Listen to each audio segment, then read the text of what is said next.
Well, let's see. We have 13 people. We probably have a few more that are going to join us.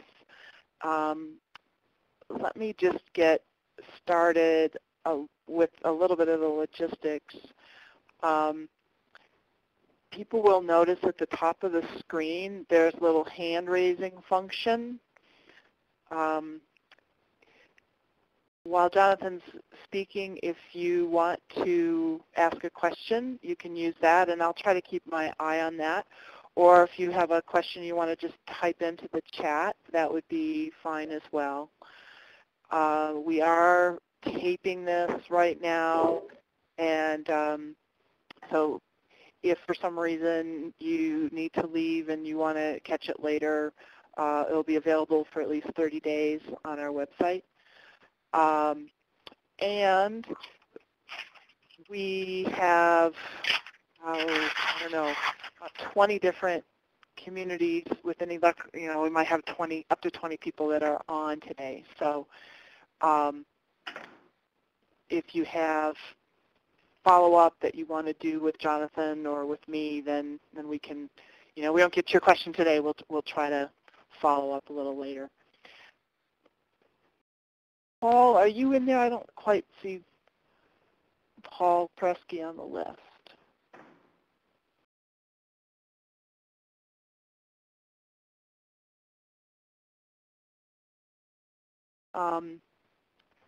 That maybe I didn't do that right. Ryan, I thought I had given Paul credentials to get on, but I'm not sure if I did it right. I'll take a look and see if I can get him online.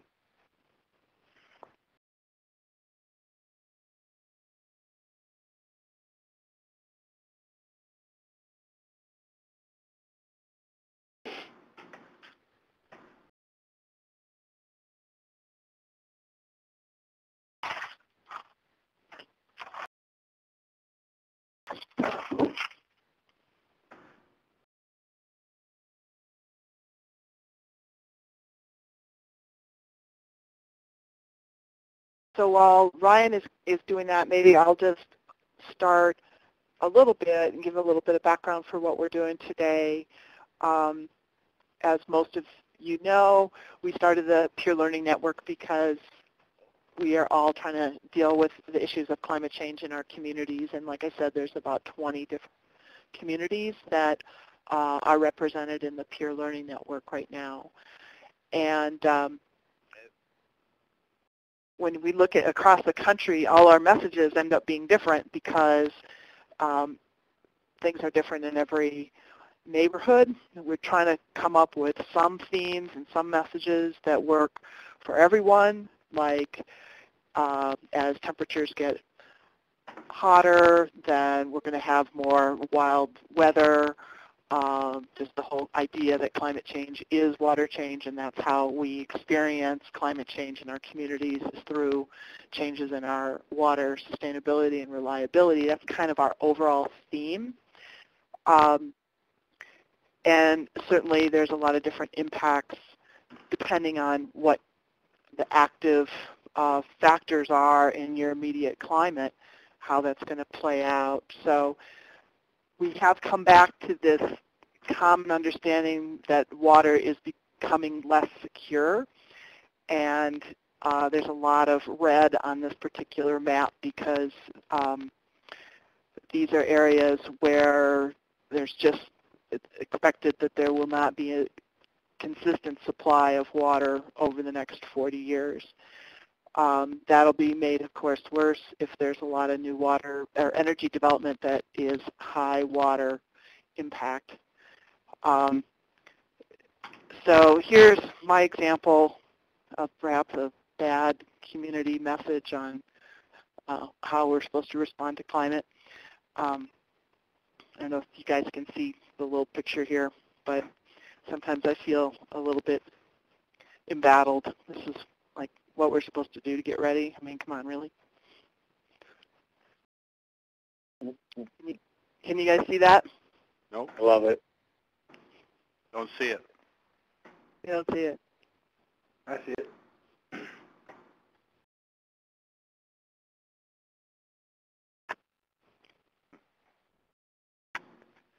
know, Mark, are you getting a visual at all? Well, I see your water insecurity map. Oh, you're slow. Oh. Yeah, I see the cartoon.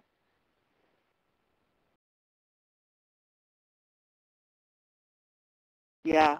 So this whole process of being on Adobe Connect will be somewhat guided by your speed, your internet speed, wherever you are. It finally showed up. Yeah. Luckily, we don't have very many slides in this.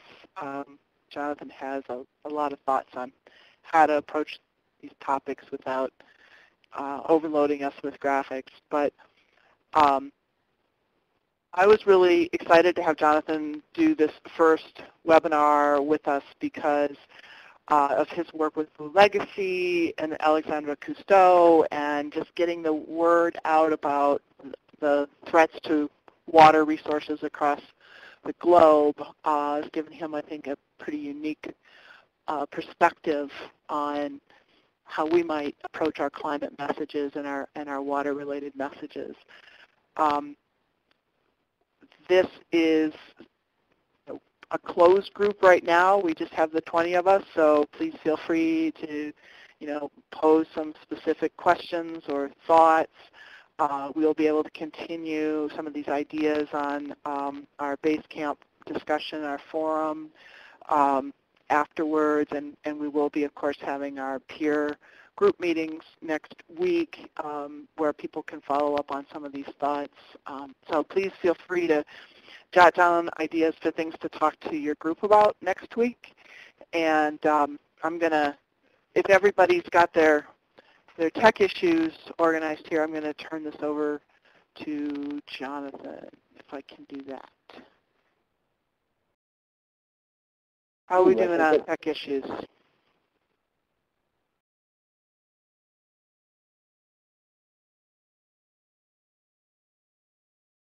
No complaints. That's good. That or those who are complaining we can't hear, huh? Yeah. Well, we're all muted like good boys and girls and not knowing it. That's great.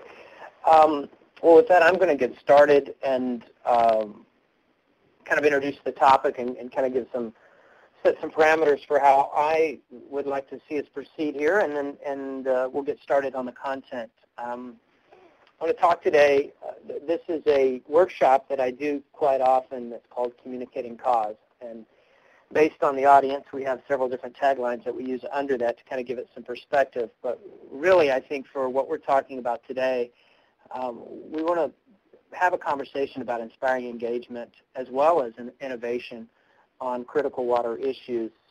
I want to start by giving a little bit of a background on myself and on Blue Legacy, and maybe set the context for the discussion today. I'm not a scientist. I'm not a water manager. I come at this from my personal career was spent in the .com world. I was an entrepreneur.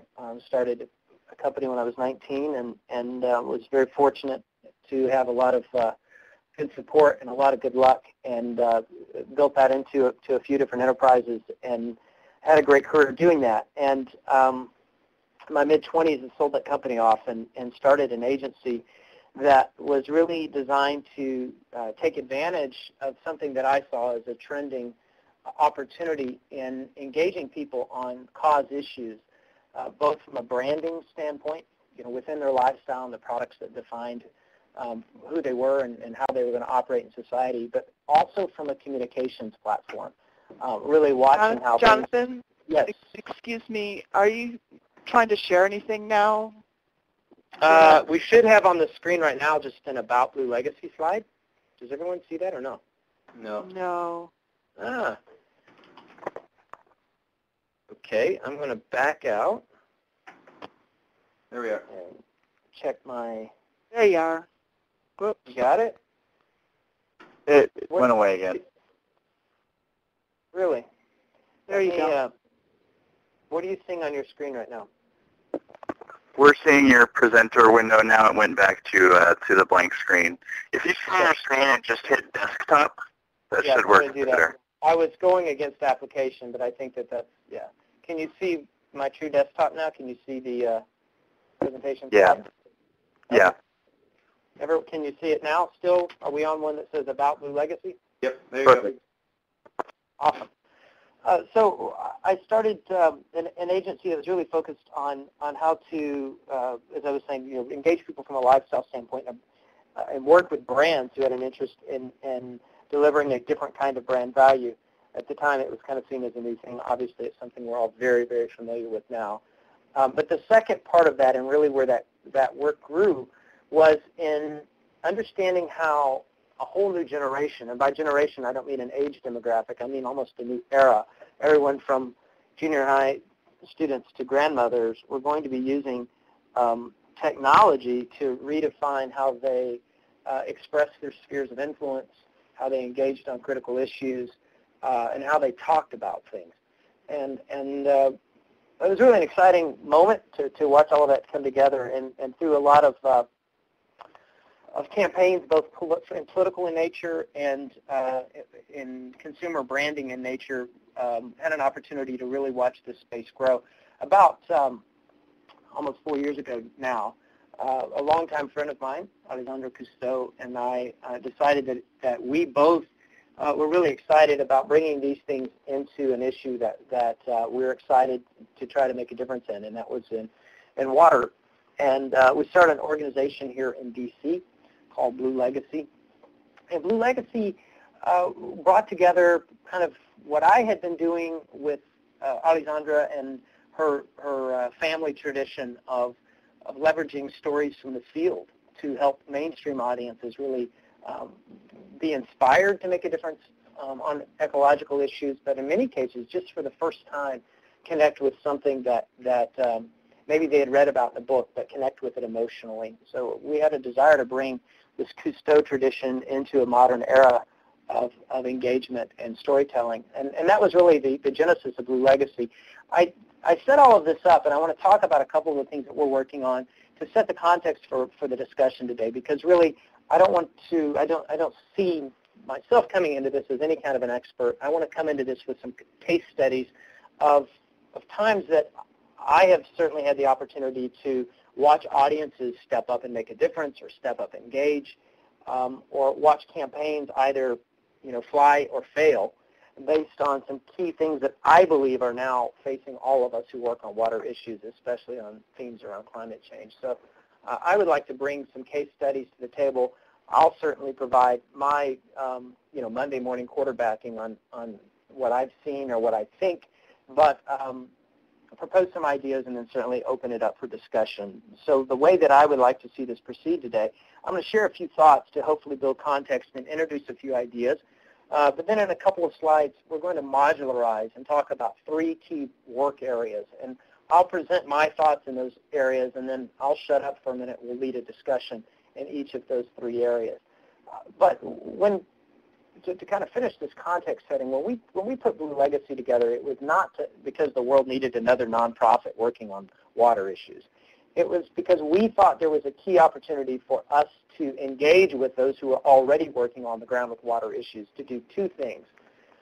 We had a 2-part mission. Part of that was to actually bring mainstream audiences through storytelling to these issues that were being worked on the ground. And then the second part of that was to serve as an activator for those projects. So it's about engaging the audiences, getting the audiences to align their concerns with an ongoing issue, and then to activate that, to give them something to do, and to really magnify and amplify what organizations and folks who are working on the ground we're trying to deliver.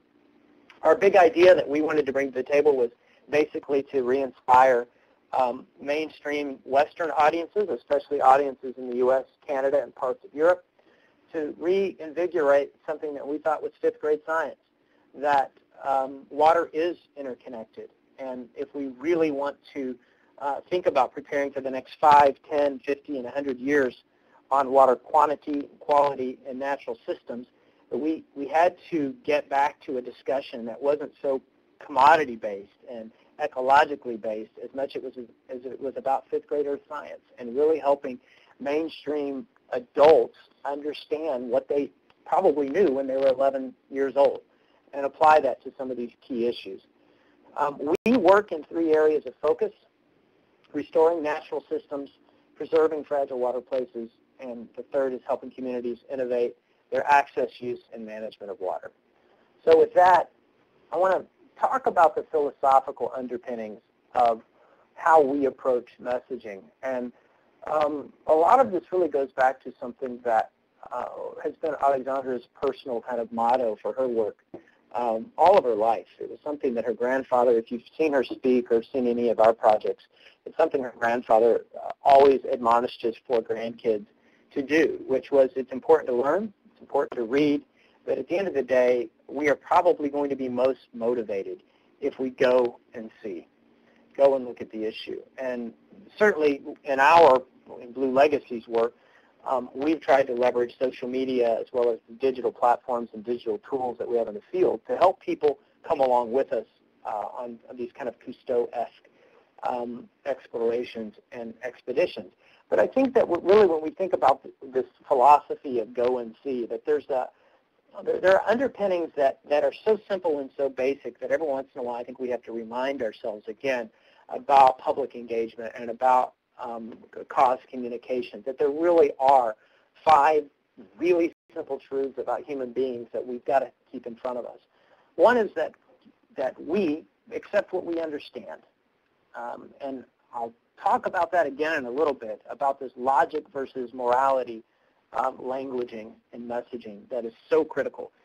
We tend to, as environmentalists or conservationists or those of us who are facing issues that certainly seem to be dire, we tend to think in moral terms.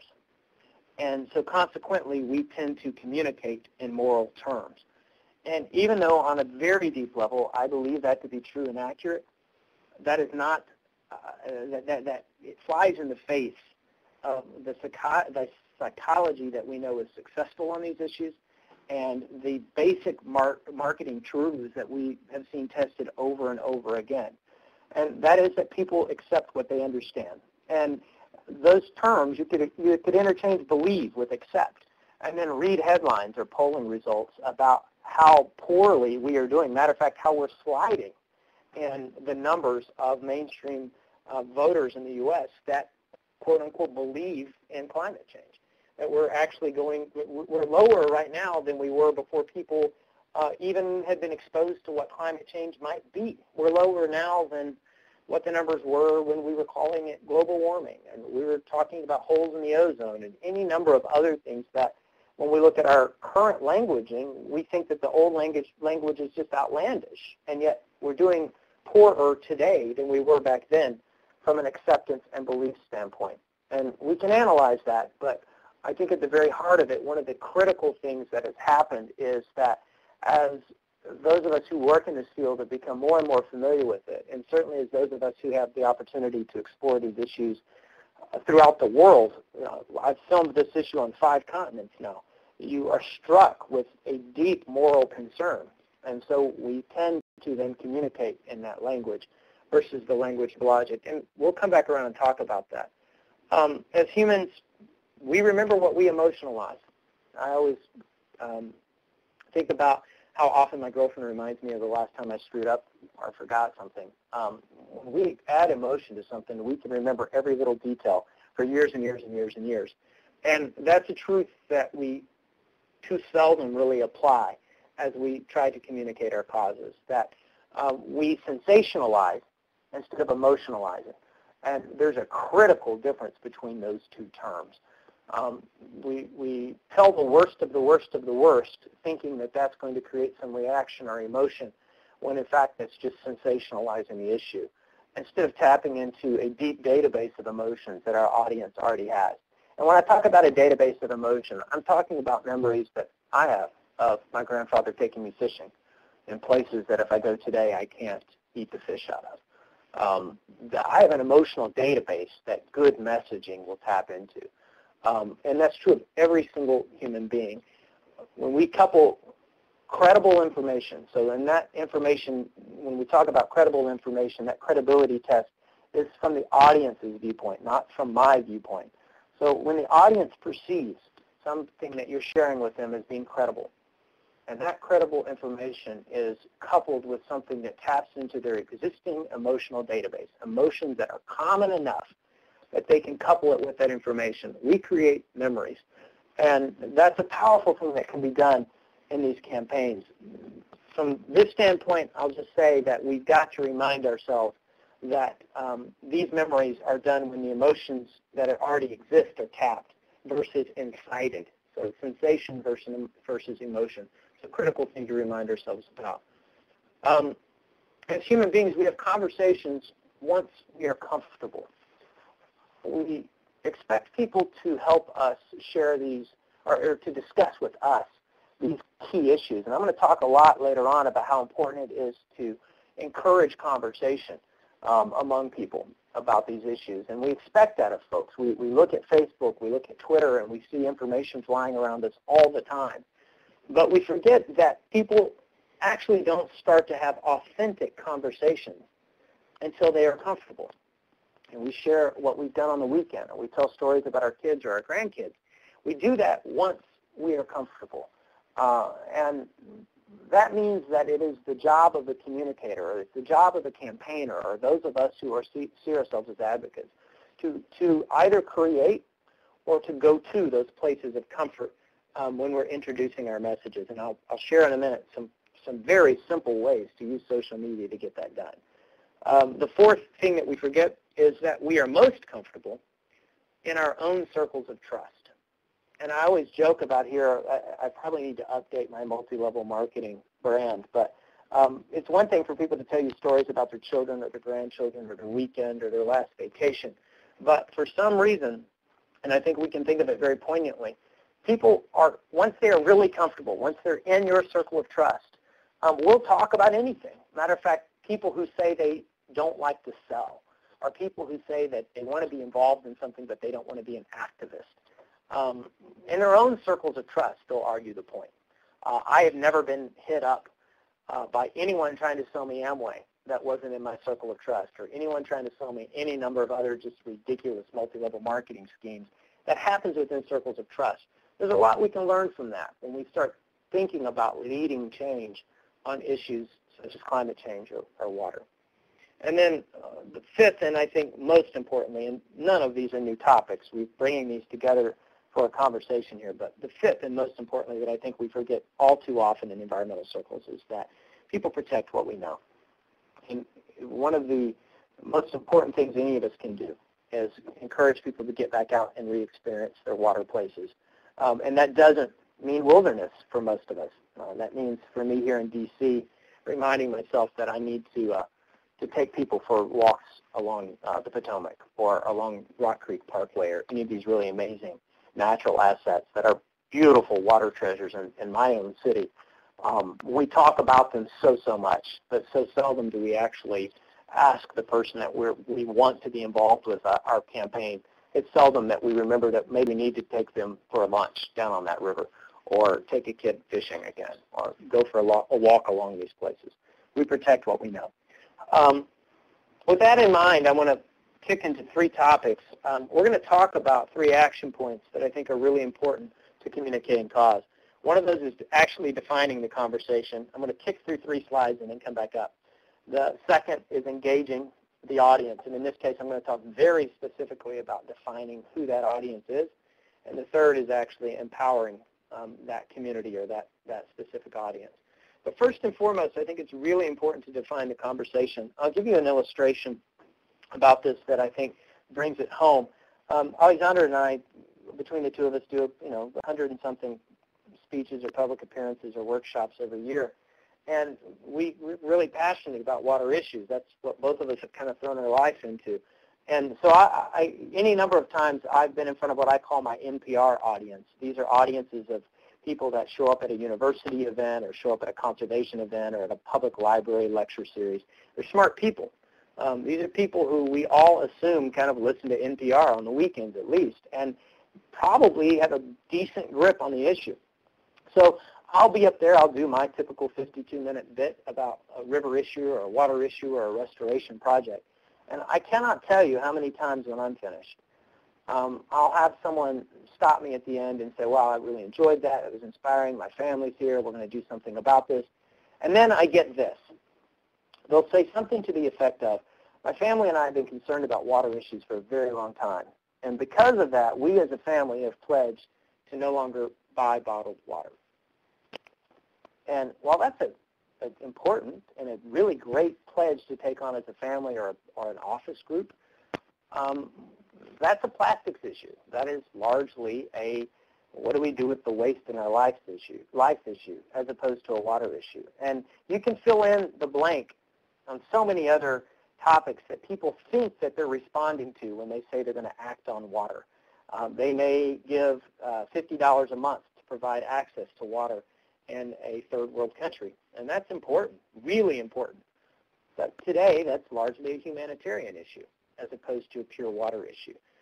Those of us who work on water and climate have done a poor job with Western audiences of actually dividing this conversation up into tight enough spaces so that even the smart people, the really engaged people in the mainstream, can have an intelligent conversation about what it is that's going on out there.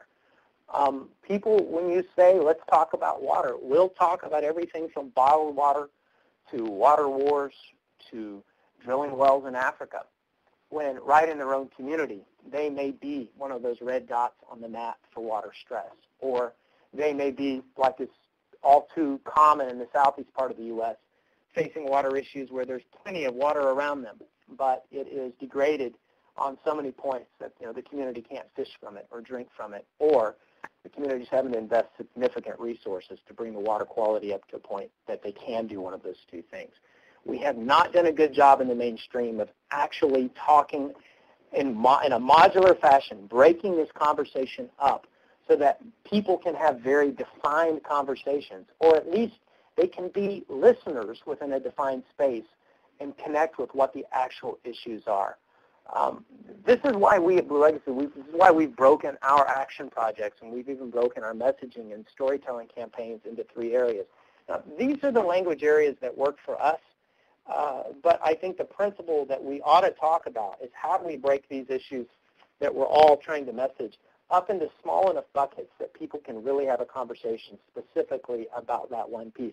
And when I say break it up, there are several important things that have to be in that bucket. There need to be that bucket has to be defined enough that specific information about the issue, just that singular point of the issue, can be in the bucket. And that significant action can be available on the other side of that issue.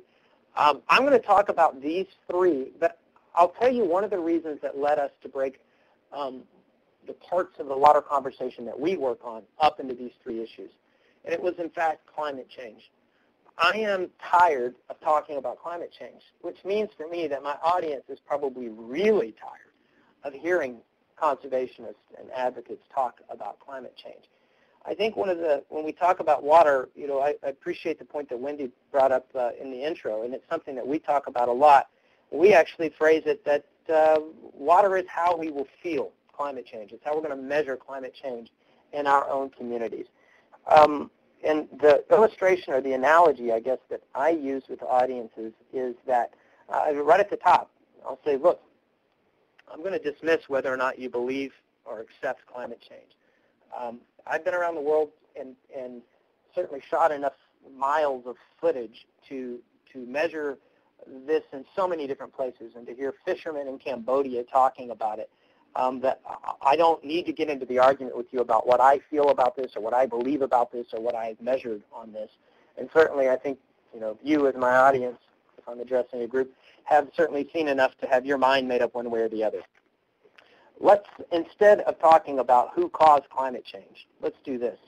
We know that climate change will be felt in our communities through water. We're already measuring the impacts of a shifting climate in water.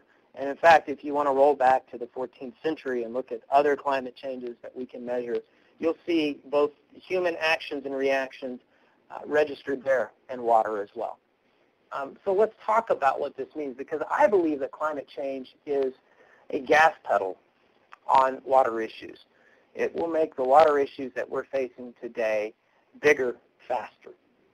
And so I think what's really important when we're going to bring this home is talk about what are those water issues and what can we do within those defined areas today to either mitigate or mitigate the threats that we will see and measure, or build in resiliency in the systems in our own communities. Based on that, I think we have three critical challenges that we're facing in water. One is we've forgotten basic fifth grade science, and we've broken down the interconnectivity of our water systems. We can today, regardless of what anyone believes about climate change or is willing to act on with climate change, we know in our own communities that if a creek or a river or a stream is broken from its headwaters, or if that watershed that is shaping and defining that creek or that stream or that river is so degraded that the water quality is now constantly at threat, that we have broken a natural system that was in place to help us manage both the quantity and quality of that water in our community. And the same can be said of our marshes and our wetlands and our estuary regions. We have broken our water up over the past 100 years into these tiny pieces. We've commoditized our water in our society, and part of that process means that we've broken down the systems that balance both the quantity and quality of our water. So we have an obligation in our own lifetime to restore the natural systems in our communities, and there's instant response to that. We know this, and so then I get into basically what in that community we might see from values we might see from restoring a wetland or protecting the upper stretches of a watershed. One of the key things in this that, as we define the conversation around the natural systems, the natural water systems in a community, is we've got to do a better job as a community of putting the local watershed and the related features of that watershed on the map for people. That means both geographically on the map, but personally and emotionally on the map as well. It shocks me, and I keynoted at a major conservation conference in Canada this past Friday, and took a show of hands, as I often do in these sessions. It shocks me how few people who work on water issues can actually define the three watersheds in their life. And in some cases, there's only one. But for those of us in urban areas especially, there typically are three watersheds in our life, three local watersheds in our life. There's the one that we get our water from, the one we send our water to, and then the ambient watershed, the one that's part of the rainfall and the front yard kind of issue for us. We've got to do a better job of actually defining those features for our audiences. People need to know not just where their water comes from a technical pipes and drains standpoint, but from a features standpoint, emotionally in their community, where their water comes from, and what threats specifically those key features are facing. That is one of the things that we know will break down first under climate change stress. And it will break down from either a quality standpoint or a quantity standpoint, or in some places, the American Southwest, it's going to break down along both. The second critical part of that is talking about fragile water places. We've got to do a better job in our communities of saying, all other water issues aside, there are defining features in our water world that have to be preserved. They are the key elements that make the watch tick. And we have a responsibility to hand those on to the next generation in a working fashion. And for some, those are indicator spaces, like our marshes and wetlands, or in coastal regions, like coral.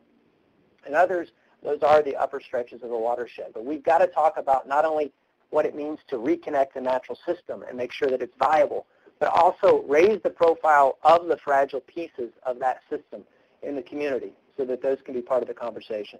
The final part is the very human part, the very day-to-day lifestyle part of innovating how communities access, use, and manage water. We really work on, every time we go into a keynote address that's what I call mainstream audience facing, to break the keynote or break the story that we're going to show in a film, or break the discussion up into these three elements so that people really get that one of the critical challenges that we are facing, one of the critical breakdowns that's happened in the past 100 years is fragmentation of water systems. That then poses serious threats to some of these very fragile points within that system. And then ultimately, this last part gets into talking about where does that water go. we've got 100 years, especially in the U.S., of talking about water volumetrically, talking about it as a commodity that's going to be allocated drop by drop, as opposed to really thinking about it as a system and thinking past the tap. Most people will tell you that their water conservation practice is about turning off the faucet when they brush their teeth, or about watering their lawn after dark, or at least in the cooler part of the day. When those of us who work on water know that it's our lifestyle issue. What kind of cotton are we buying and where did it come from? What kind of protein products in our diet and where did they come from? How were they raised?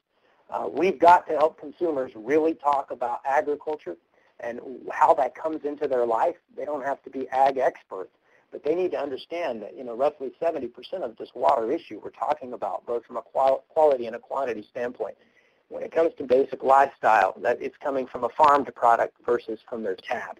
And we've got to lead the conversation about that as much as anything. So that's a quick shotgun on some thoughts on defining conversation. I'd like to open it up if we want to talk specifically about languaging and the conversation space itself. Does anybody want to talk about that, or do we want to move into audience from here?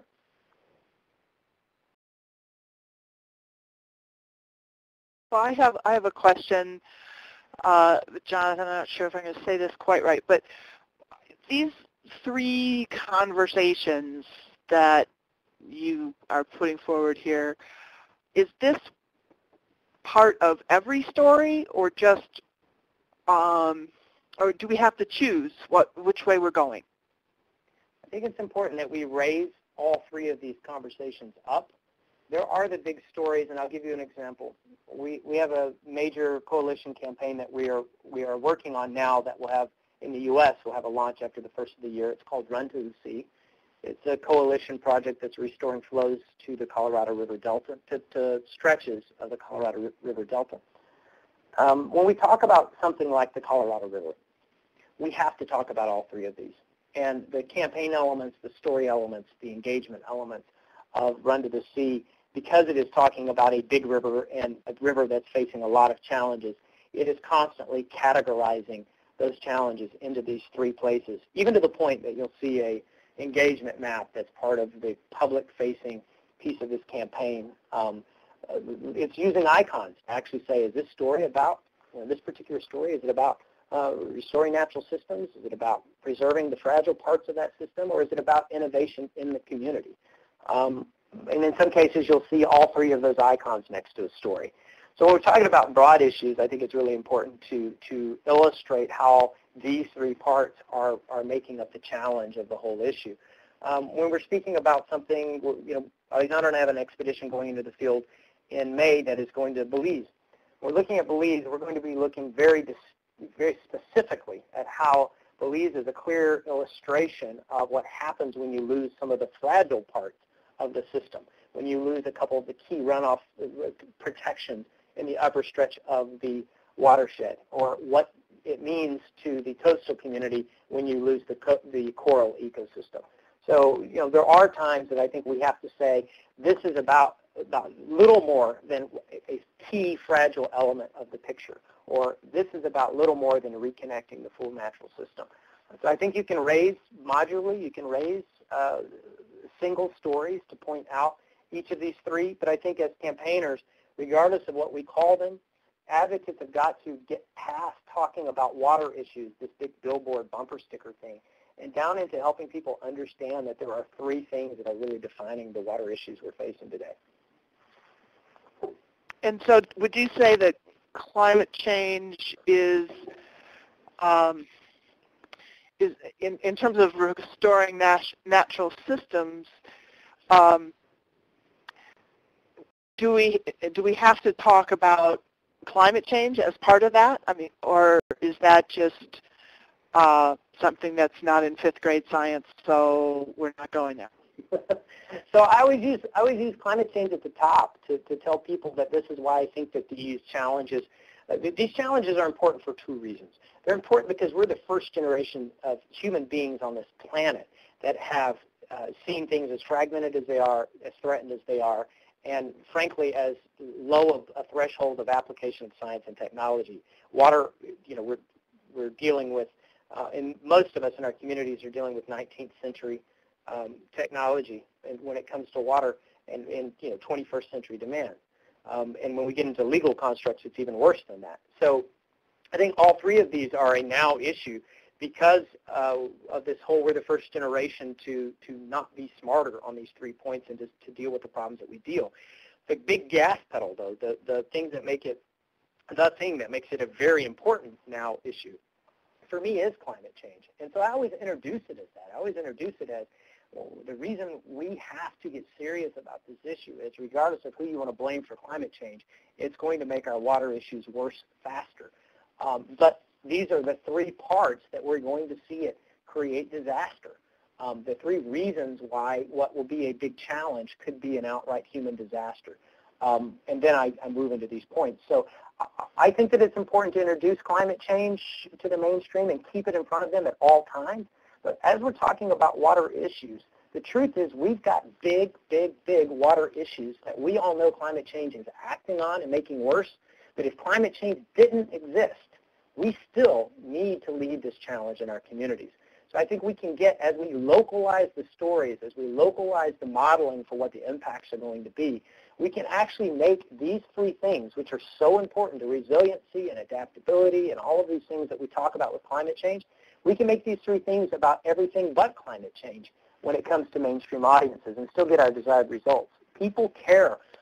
When you really walk an audience through the fact that their creek or their river that they grew up on or that defines their community is now fully cut off from its the upper stretches of the watershed that could be helping the quantity and quality of that water. Or when you help them really understand what the loss of that wetland at the edge of town means to this system, you see a significant reaction. You don't have to be talking about climate change for people to get concerned and connected with that issue, in my opinion. Yeah, sometimes that just leads you into political arguments anyway. That's exactly right. That's exactly right. I'll give you I think sometimes it's good to just jump out entirely out of the context we're in to kind of make a point. In 2006, my agency led a race for, this was in Oklahoma City, a very conservative place, but we led both the primary and then the general election campaign for what is today Oklahoma's first openly gay legislator. And he was very successful, and we had quite a fight actually on our hands, obviously with conservative elements, but we had quite a fight on our hands with liberal elements as well. And it was because they wanted to make this really good candidate a token candidate. They wanted to make him a poster child for the trends of people being very willing to embrace someone because regardless of their sexual orientation. And we, of course, advised them that we thought that was stupid, that here was a brilliant man and a brilliant candidate that could run on his own merits and that people would elect once they got to know the guy. That it wouldn't matter if his face was green and his feet were on backwards. It wouldn't matter if people really met the guy. And so we ultimately won the candidate's approval to run a campaign that was all about meet the man. And people fell in love with this guy because he's a brilliant, brilliant candidate. He was a deeply concerned citizen and the right guy for the office. He's been reelected every single time since then. Won by a very narrow margin the first time and by increasing margins every time since. Because, and consequently, those who wanted to make a point that this kind of candidate can get elected and who wanted to make a point that people need to get past sexual orientation and all these other issues, they got their poster child. But to get him elected, we had to make the conversation about what was the local issue, what was the human that was on the table for conversation. And I think that we've got to do that more often than not with climate change. The space has gotten too sensationalized and too politicized and too partisan. We need to dial back down into the local issue, and especially when it comes to water. And water, we know that moms want to talk about water. We know that business people want to talk about water. We know that anyone involved in the ag community wants to talk about water.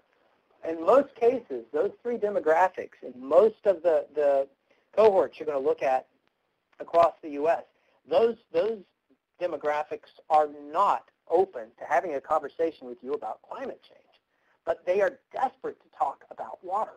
So we can talk about these key points of resiliency, these key points of adaptability or adaptation that we need in our communities. We can have that conversation with those people today and get over ourselves about climate change. Let's talk about what people want to talk about, and if our science and our models say that these are important elements, let's win the elements and come back another day to talk about climate change. That's my feeling on it, at least. I don't need to win people over to believing who caused climate change when I talk about water. Now, I know others work on other issues and need to make that point in education, but in many of the points that we see fights on, winning the climate change argument is not nearly as important as actually winning the water argument. Well, I would be interested to hear what our people think about restoring natural systems and what that means in your community. Is that a conversation that people are open to? I mean, the whole idea of restoring nature, I think the true believers are there. Have other people found restoring natural systems to be a conversation their communities are willing to have?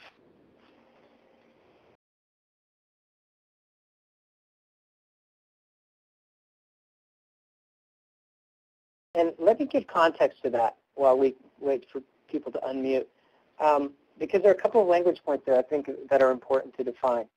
I believe as conservationists we have to get over wilderness thinking. I love to read Aldo Leopold. Clearly he led an important time and an important movement. But the truth is I think when we talk about restoring nature, that's something that we're going to see people shut down on. When we talk about restoring systems, it changes the conversation. So when I apply these three buckets, I'm talking about going to St. John, New Brunswick, and leading a public forum that says it's time to let Marsh Creek be a creek again. Too many people are tired of seeing Marsh Creek sit in one stagnant pond from one point to the other, and what used to be this beautiful thing that flowed through town, ended in a marsh at the edge of the city, is now these stale buckets of water from place to place. We need to let Marsh Creek flow again. When we talk in that kind of language and we talk about the elements of that system, people get excited. If we talk about restoring nature or turning Marsh Creek into a preserve or into a wilderness area, people freak out and they don't even show up to the meeting. So I think it is important to put context to what does restoring systems look like in a modern setting. It's not about wilderness thinking at all. It's about putting the clock back together so that it can tick again. Mm-hmm. Just, I know, Jonathan, you can't see the chat board. Let's see. Jane is saying that she relates things through wildlife. Jane, are you on mute? Can you want to say anything else about how that works for you?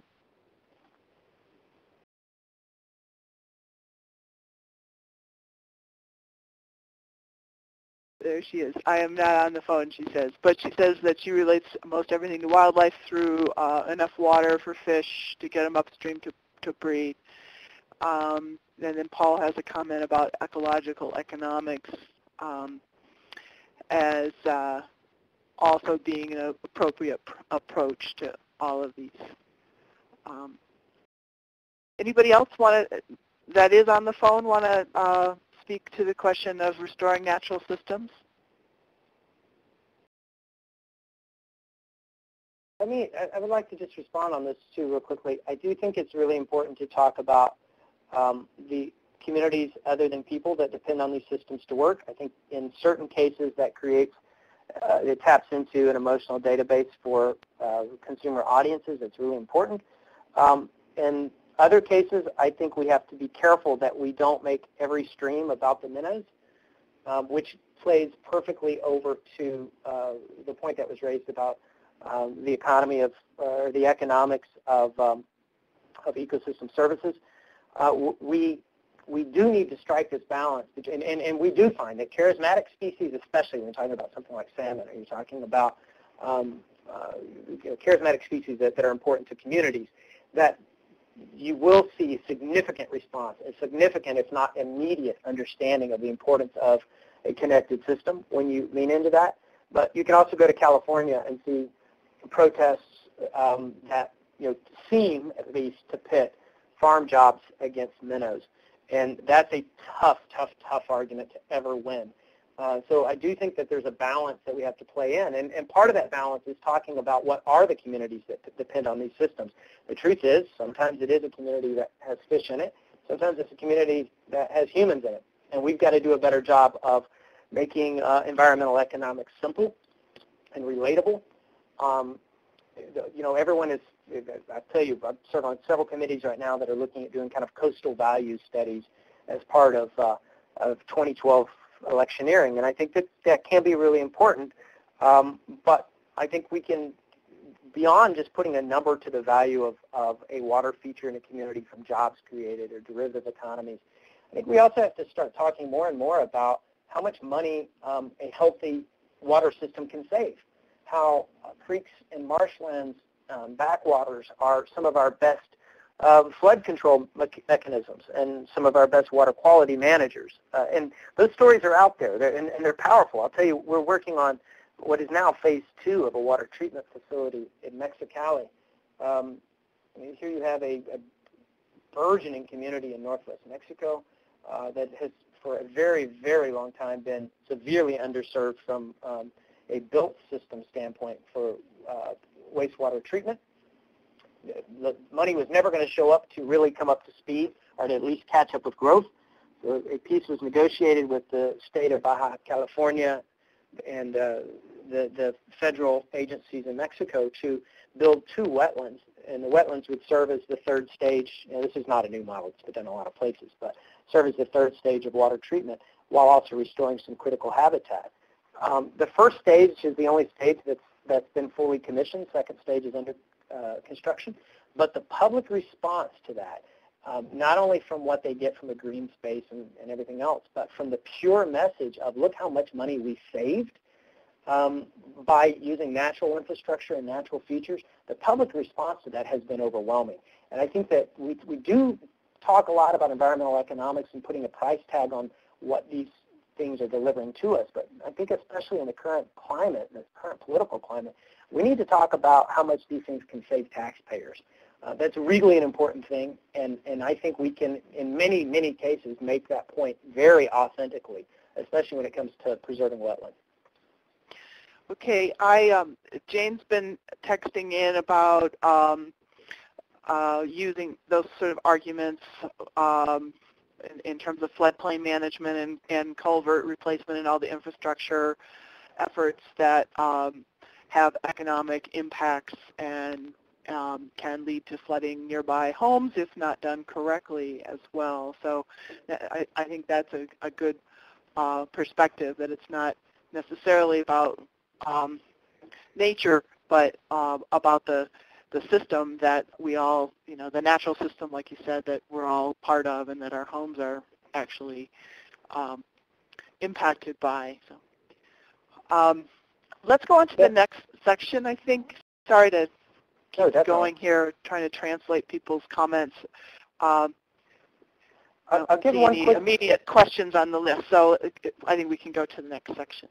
Definitely. One quick actionable point that I would raise, just echoing what was just said there, is that it's disappointing to me that with, we're seeing flooding through parts of the U.S. and droughts through parts of the U.S. right now, that the climate change community has definitely reacted and brought messaging forward. But in that messaging, too seldom are we talking about how part of the reason we're seeing real human economic impact from these fluctuations is because we've got broken systems. So we're talking about climate change perhaps being part of flooding in the southeast or part of flooding along the Mississippi River, but we need to right behind that saying the rains would still be coming, the timing of these events would still be compressed clearly that's a climate change issue, but we don't have to flood our urban areas every time. It's because we channelized our rivers, et cetera, et cetera. That part of the messaging hasn't been nearly as powerful, at least in many, many of the conversations I've seen facing the mainstream, as it should be. Moving to the next slide, which I think plays directly off of this, is engaging audience. I could rant for quite a long time, both from my business standpoint and from what I think as an advocate, about the importance of actually selecting audience.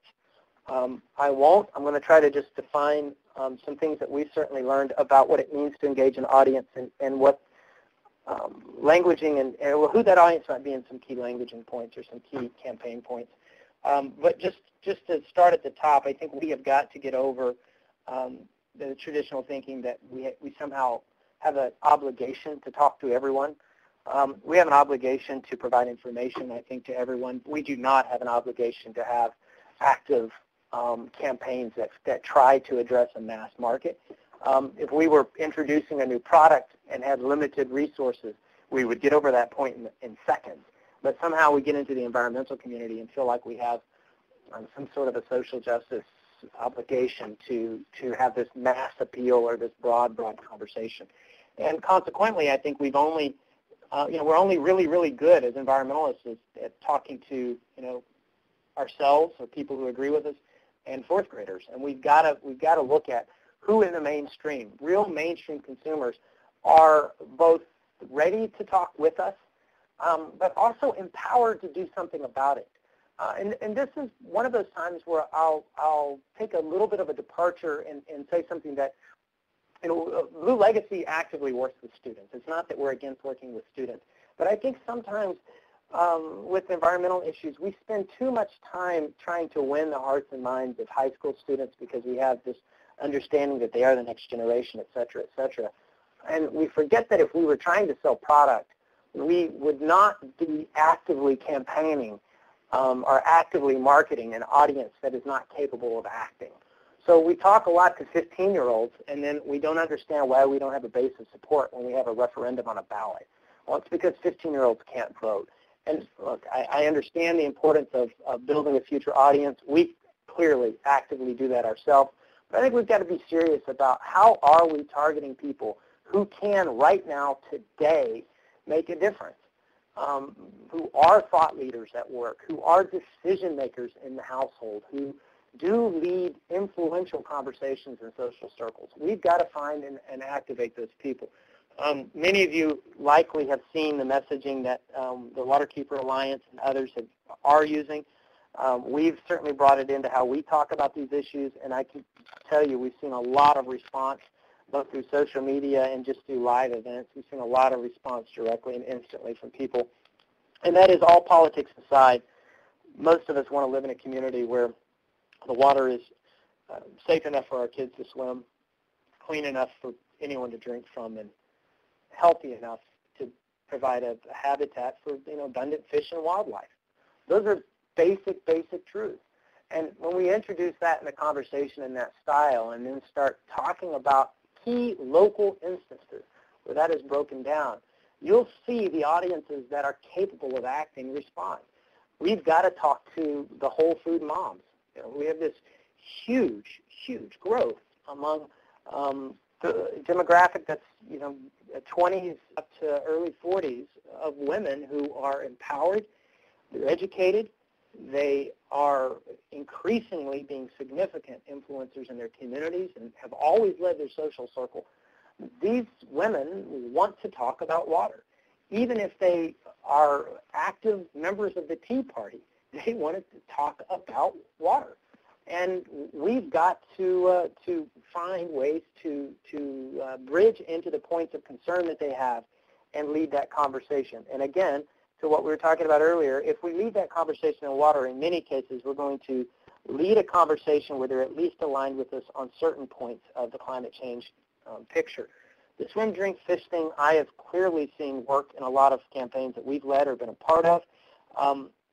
When we talk about the female demographic, especially the ones that I call the whole food mom, they see water as a health issue, absolutely as a health issue.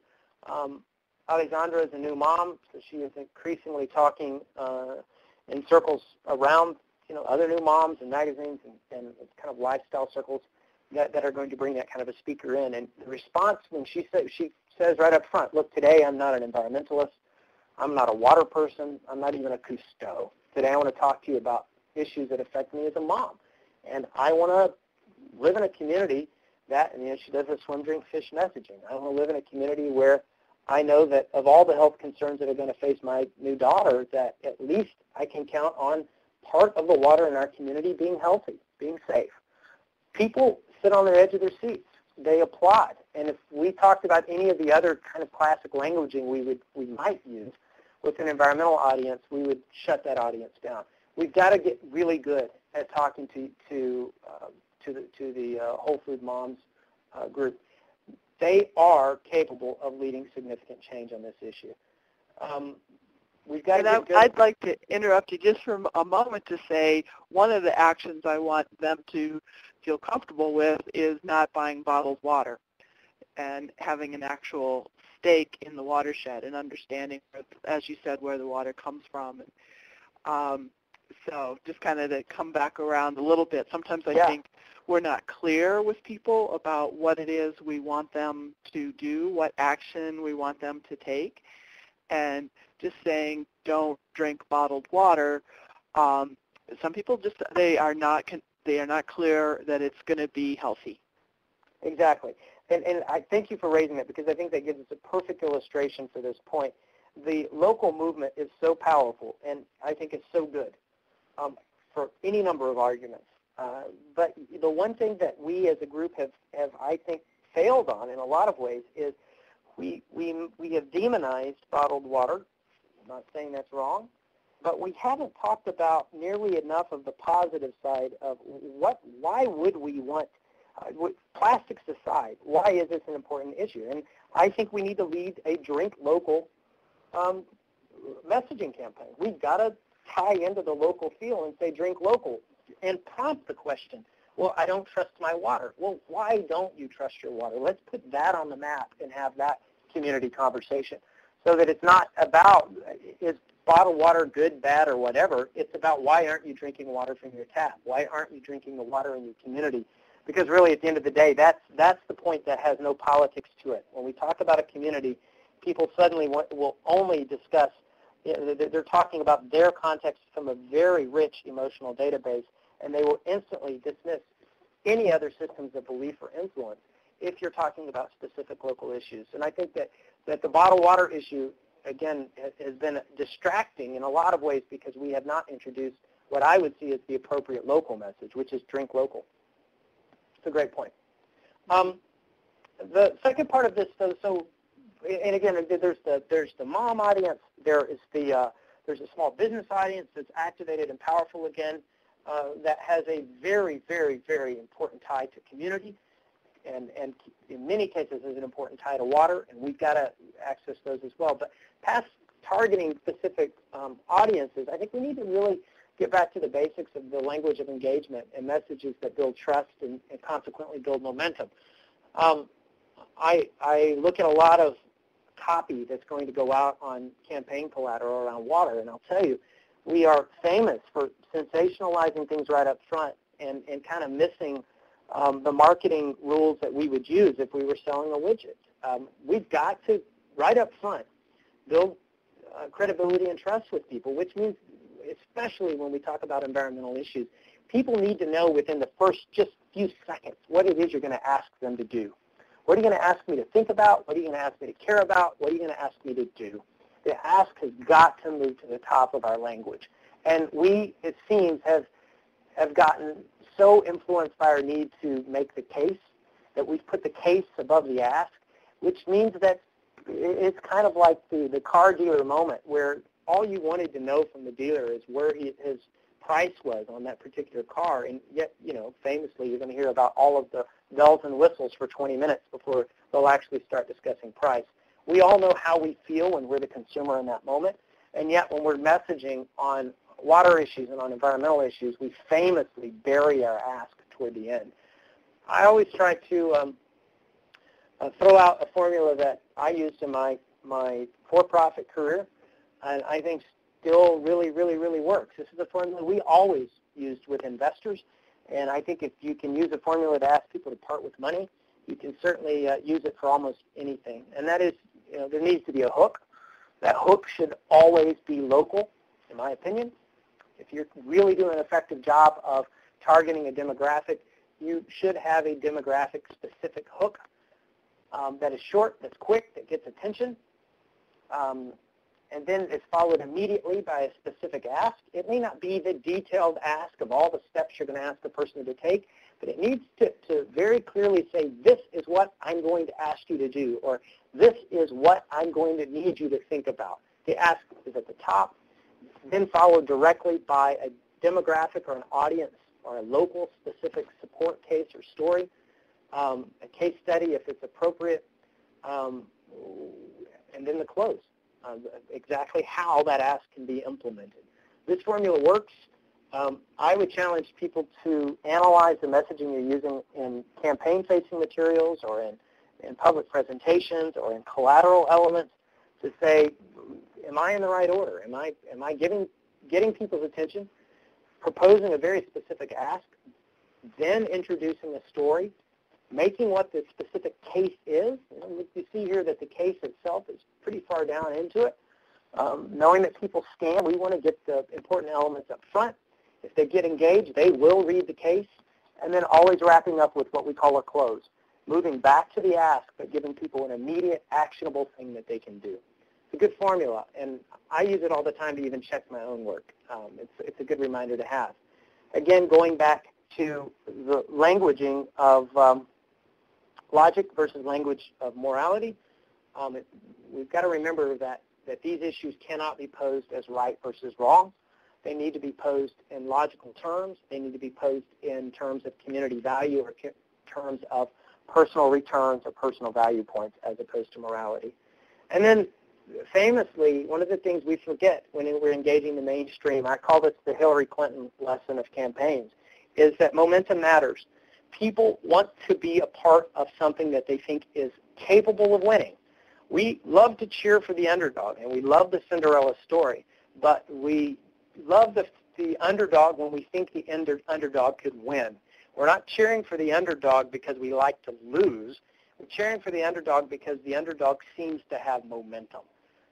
Hillary Clinton famously in her campaigns in the primary never could, when you look at focus group after focus group after focus group, even though the primary sixes, the people who are most likely to vote in the primary election, even though they felt like they were highly aligned with her value set, with her campaign promises, et cetera, et cetera, et cetera, and they loved her messaging, overwhelmingly they rejected her and responded very clearly in focus groups that their rejection was based on the point that they just didn't think she could win. You're seeing Newt Gingrich face the same issue in the Republican primary right now, and we face it all the time on environmental issues. We make a case, we propose an ask, but we forget to remind our audience in an almost constant manner that we are capable of winning this. And the challenge that I always put in front of people is, if it seems insurmountable to win the big picture, you need to break that picture down into iterative phases that can be won. That your audience looks at it and says, yeah, no, we absolutely can clean up Marsh Creek between the Ace Hardware store on 5th Street and the downtown convention center. Absolutely, we know we can make that part come back to its natural state, or we can restore that part of the system, or we can at least clean it up so it's swimmable, drinkable, and fishable. If the big picture cannot communicate momentum, if it cannot communicate winnability, you need to break that big picture down into phases and clearly communicate the winnability of those phases. A lack of momentum will side rail the most well-intentioned and well-messaged and well-targeted campaigns. You've got to communicate momentum. And by that, you got to remember the power of pent-up demand. So if you, with your messaging or with your engagement, are creating demand in your consumer space or in your audience space, it's important ever so often to activate that, to give people something that they can do. But remember, the minute you give them an opportunity to go out and buy that iPhone, they're not going to be standing out in front of your store again until you create some new thing for them. You give them another point of momentum to show up for. And I see this all the time. Well, groups will exercise their base of support with an online petition or something, and then not talk to those people again for 6 months or 8 months, and then show up shocked that they went away. And I think we're seeing this in climate change, where you have these either good or bad moments, depending on how you want to look at them. But you have these moments where, you know, Al Gore comes out and wins an Oscar, et cetera, et cetera, et cetera, and suddenly people are at the table and they're talking about it. Even if they don't agree with what caused climate change, they are talking about it, and they are talking about the deal points.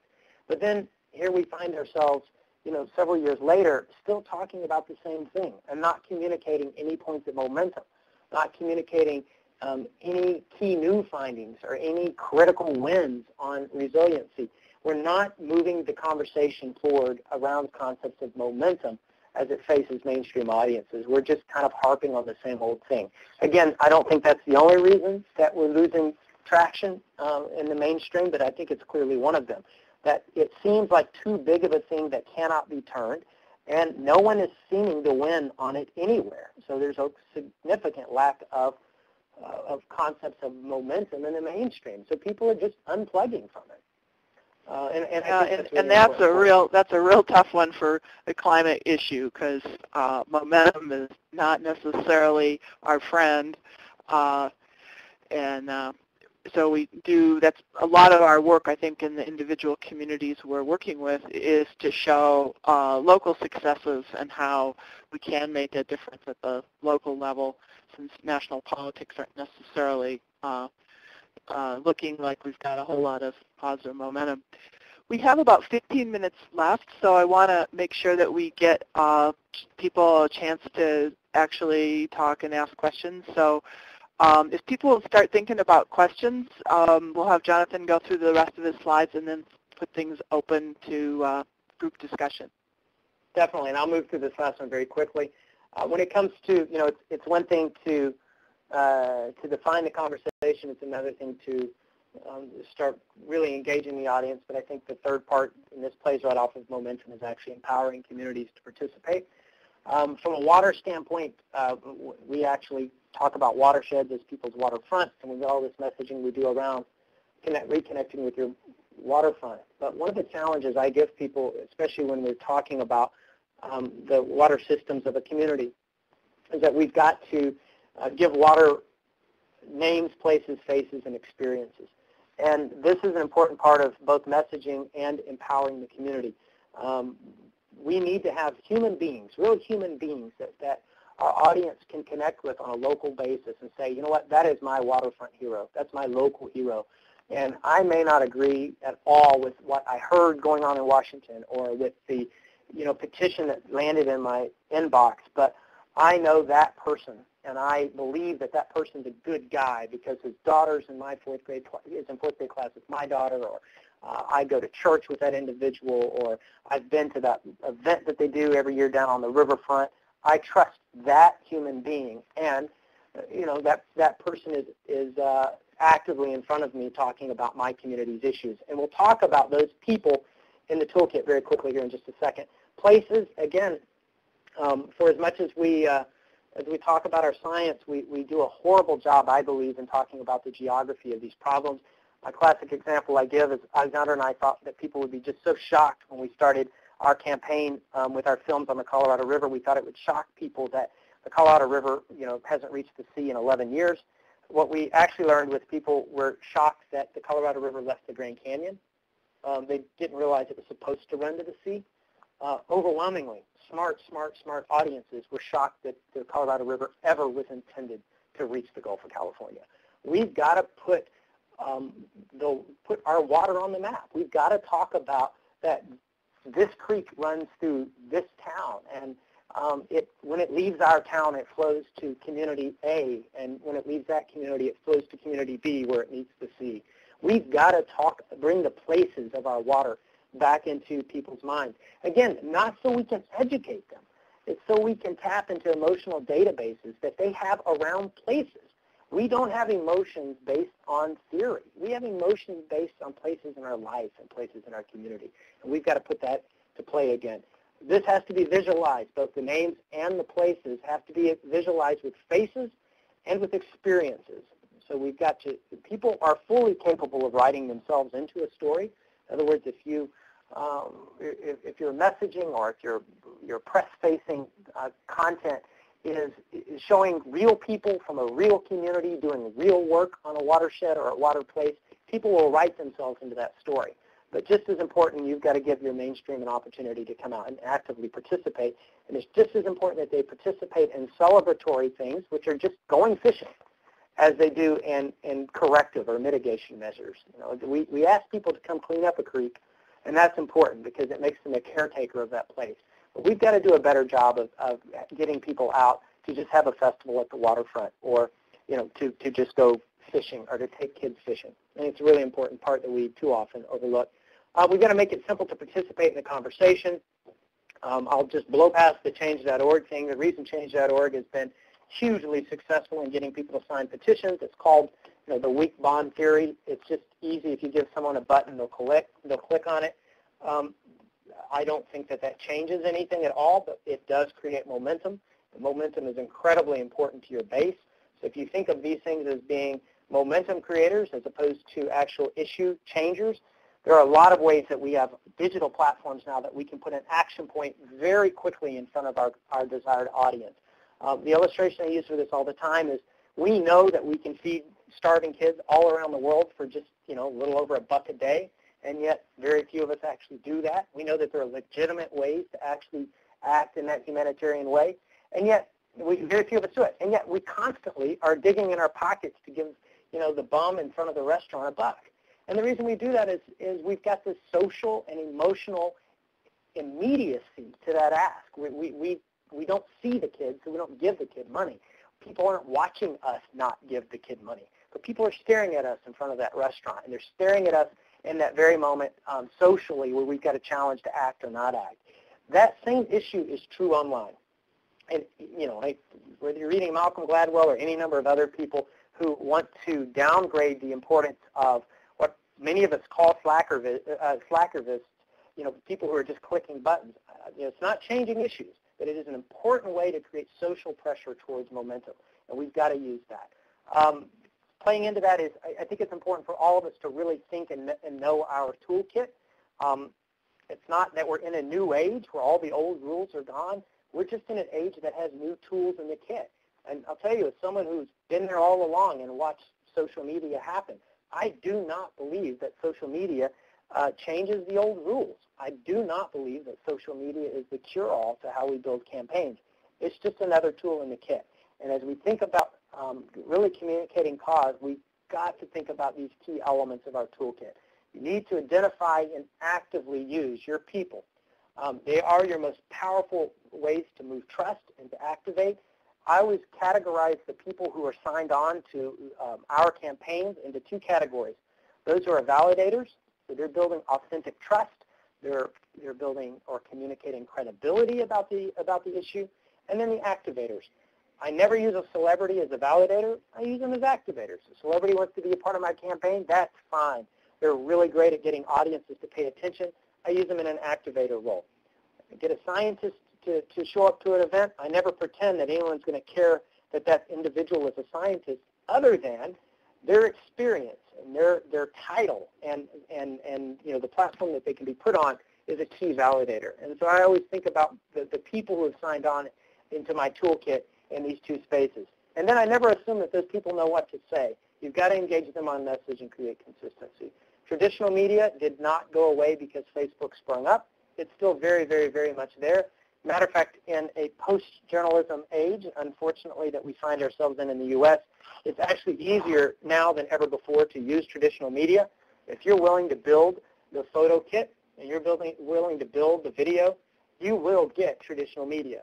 Use a key activator from your people who have signed on, couple that individual with photos that you're shooting of the issue and HD video if you have it.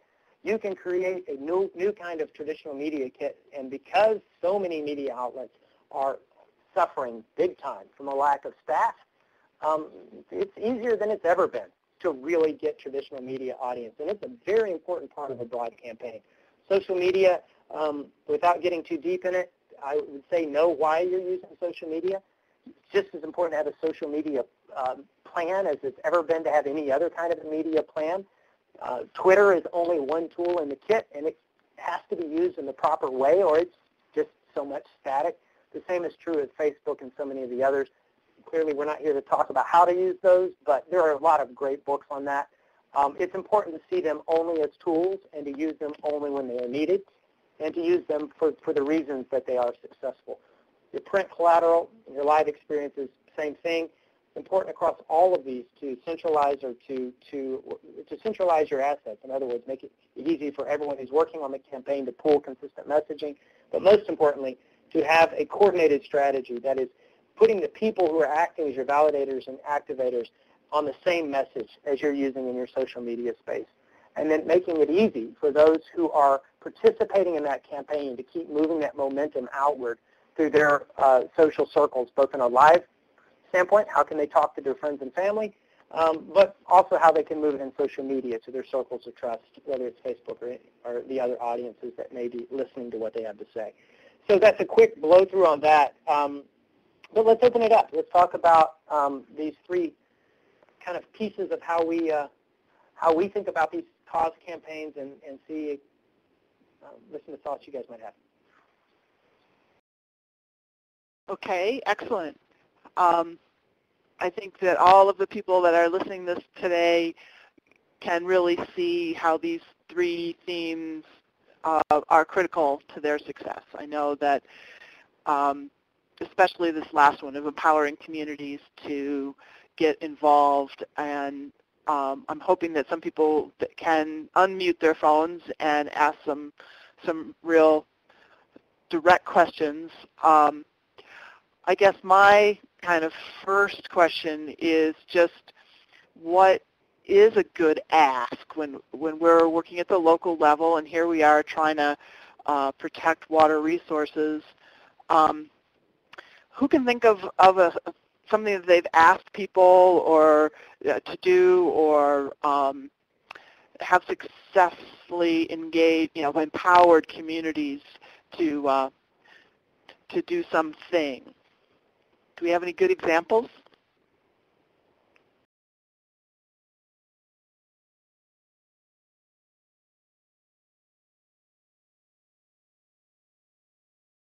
I don't know, Jonathan, can you think of what you've seen as a local campaign with a good ask?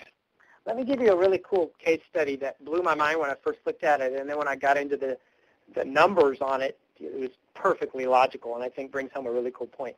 So, we do a lot of work with National Geographic, and here's National Geographic's brand is first and foremost photographs. That's why we all love it. That's why it's powerful. It's why, in spite of a whole lot of changes in the media markets, National Geographic is still one of the most powerful media brands throughout the world. When they moved online, that success translated. They are bigger than Lady Gaga on Facebook. They are the largest Facebook account.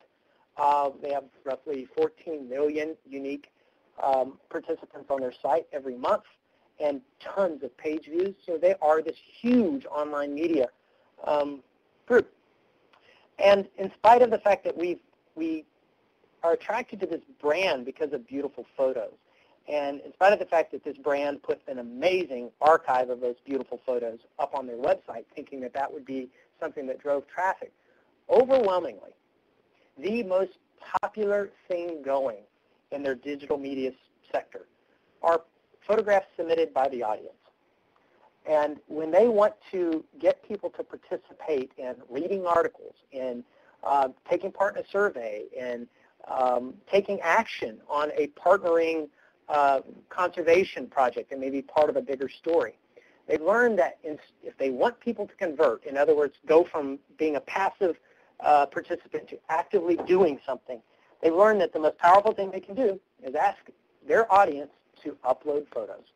Because people get excited when they go out to that place and they take a photo and they post it back and then they tell their friends, so they're pushing it horizontally back into their system. And then there's a vertical growth as well. Other people log on, not to see the amazing and incredible photos that the professionals are taking, but to see what their peers are doing from a photo standpoint. I've seen that then. So this blew up online. We looked at the analytics. It was really exciting to see. It was cool to think about how to use it. I've seen it then take place in just simple community-led campaigns where people said, look, what we need to do is we're starting to understand that the people we're talking to don't realize how important wetland X is to the water resiliency of this community. So let's team up with a local newspaper and let's just lead. Let's get 3 local businesses in the community to give prizes. Let's lead a contest, a photo contest on our site and on the local newspaper site to take pictures of the marsh. And then in 3 weeks, we're going to have another iteration of it where it's going to be, let's find photos of bird X, or, and continue to tighten a photo contest online that forces people to, 1, go out to that place, and 2, even if they don't go to that place, to actively talk about it online, to start a conversation about a place, which is a feature in a system that is likely to be broken. So the messaging past that is now, instead of being an activist, the local program lead is an expert. They're an expert talking about a place that everyone just went to, or that everyone's arguing about, or that everyone is celebrating in an online contest. That kind of a campaign costs almost nothing. But from a social media standpoint, it leverages what is a weak bond, people looking for social brags, into what becomes a strong bond, people walking outside of their house and going to a place to have an experience that you're challenging them to think about. Those are simple tools that we think about using with 4th graders all the time, poster contests. We don't realize how powerful they are for accountants who really want to get out from behind their desk, pick up their camera, and go win a prize. It happens every day in one of the largest media brands, and it's a powerful tool that you can use in your own community. That's a simple example that I've seen have really pretty amazing results, and again, shifts the environmentalist out of the activist role and into the expert role. Mm-hmm.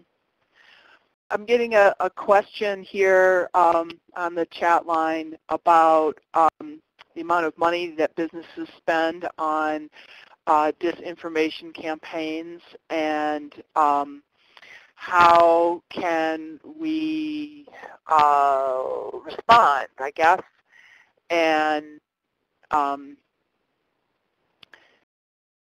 yeah, so is there any way to be so credible that you can get beyond a misinformation campaign?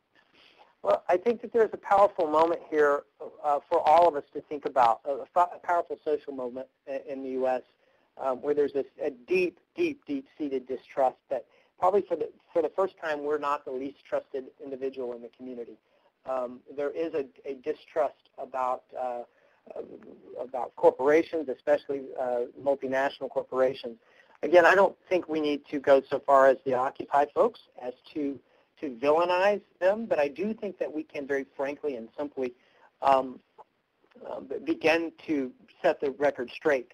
I am a big fan of not sensationalizing that. I'm a big fan of keeping the things calm and simple, and there are several media tactics for doing that.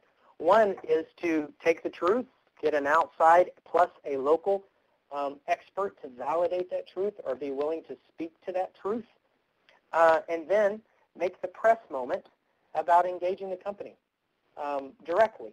And so you're not asking, in the first generation, you're not asking the public to be angry because they were lied to.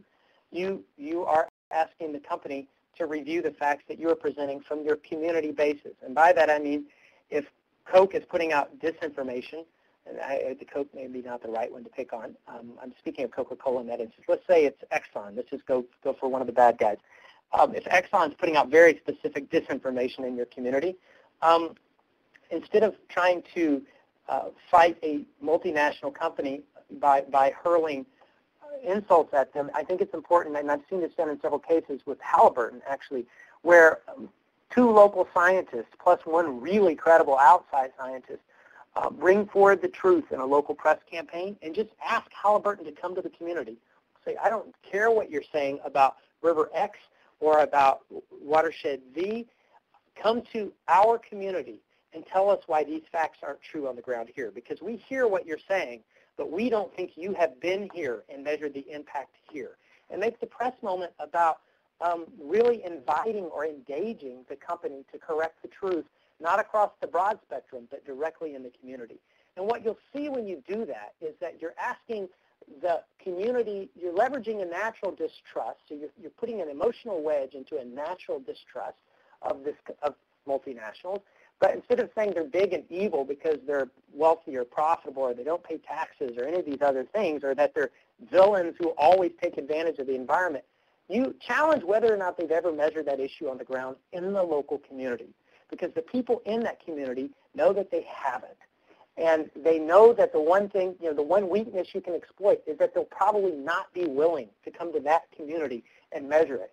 And even if they are, if your data is correct, they'll have to say, well, yeah, but in the national picture, this isn't true, which still makes you the powerful local expert, because you're saying, look, our job is to protect this community. Our job is to make sure that the resources in this community are resilient. So your policy or your information is just wrong when we bring it home. So again, I'm a big fan of ground truthing and then engaging local messaging, not to create a fight, but to challenge the multinational or whatever it is to come to that community and tell how that information could possibly be true when you're talking about, my town, USA. I've seen that be a really powerful tactic. Well, Jonathan, you must think that right now on one of those. Yeah, they're a good one. You must think that I completely am making up to you that there's actually other people on this phone line, since they're all now chatting wildly. But since if you stop sharing, you could your screen, you would see that. But our time is also up, and I just want to give you a chance to say a little bit about what you're doing next and how you might perhaps Blue Legacy might be able to be a resource for other groups doing this work. Definitely. I'll say first and foremost that Alexandra and I both see ourselves as resources in this space, not because we're experts, but because we're trying to craft an organization that is a service organization to the sector, as opposed to being necessarily an activist organization to the world. So we see ourselves as being hopefully tools that you can use in your toolkit, either from a resource standpoint or just from colleagues that can brainstorm with you. You can visit us at alexandracustado.org. Both of our contact information is there. People call me all the time, email me. I'm always happy to collaborate. One of the key things in that space that we always put forward, we have about 90 terabytes, that's with a T, of high-definition footage on water issues throughout the world. Some of those are specific to the issue. Much of that is what we call B-roll. It's just generic, beautiful imagery about water. That is companioned with a 4-terabyte library of still photography. Those two resources are free, completely royalty-free for anyone working on water education or on public-facing campaigns related to water. You can always use those. So anytime you're looking at public service announcements, marketing collateral, press campaigns, any of that, and we can help you with media resources. That's part of what we do with our organization. Please reach out to us if you're looking for that.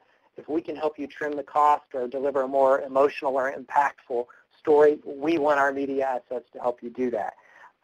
As far as the other ways we work, again, we see ourselves as congregators of audience and activators. If you have a campaign that's going into the field and Alexandra can help you get press attention with her name, as a validator or an activator, she is always thrilled to do that. We show up at a lot of communities just because people will come to hear a custo at a library talk, and that gives you an opportunity, of course, to talk about how the global issue is coming home as well. So please use us in that capacity, and of course we're always happy to help from just a consulting or a collaborating standpoint as well. Our big projects, we, in the next 6 years, are launching what we call our 3 token successes. That's our internal call, our internal name on it. We believe that in each of these 3 conversations we're trying to raise we want to have a globally important and really emotional success story to point to create momentum. So in the Restoring Natural Systems, we've got our Run to the Sea campaign that's looking at reconnecting the Colorado River to the Gulf of California by 2016. We're working in our Protecting Fragile Water Places. We're using the Ridge to Reef stories that we'll be announcing mid-year this coming year, I believe, and then a major protection action there to kind of highlight and invigorate conversation there. And then we're working both in the Middle East and in Canada on innovating how communities access, use, and manage water to create two really high-profile success stories that will be announced next year. So we've got three major coalition campaigns. Again, in these roles, we are bringing together a multitude of projects on the ground under a single campaign and then activating that campaign. So we do not organize or operate the ground campaign, but we do create the messaging and the activation around it. So those are things we're doing there. We are working with a lot of the water groups now, including River Network, on a campaign that will be called Local Water Heroes. It plays into these big success stories that we're trying to prop up from a campaign standpoint, but it does so by then showing how in communities throughout the world, everyday people are serving as the local hero for that waterfront. So that's going to be a really exciting project that we'll be announcing some initial stories on at the beginning of next year and then building out from there. That one will be the first time that we'll actually be doing some grant making as well to these local projects. So that's the thumbnail of Blue Legacy and what we've got coming. Great. I'm looking forward to having you guys there for Rally this year and getting going with the hero stuff. That'll be great. There are some other questions here for people to take to their peer group meetings next week. We do have 3 scheduled meetings now. If you miss the date for your small group phone call, please check with Travis or check on Basecamp if you can get into there now. Mark is working on mentoring and getting people lined up with mentors.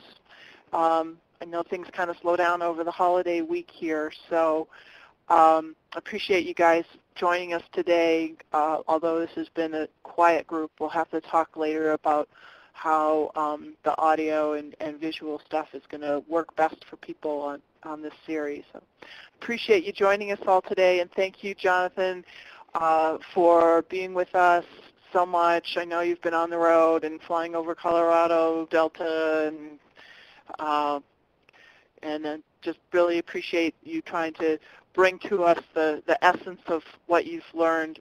This is a really powerful framework for looking at our work. Appreciate that. Thanks, Ed. Take care, everybody. Bye-bye. Thanks, guys. Bye-bye. Thank you. I don't know who's all on right now. This is Mark. Take care.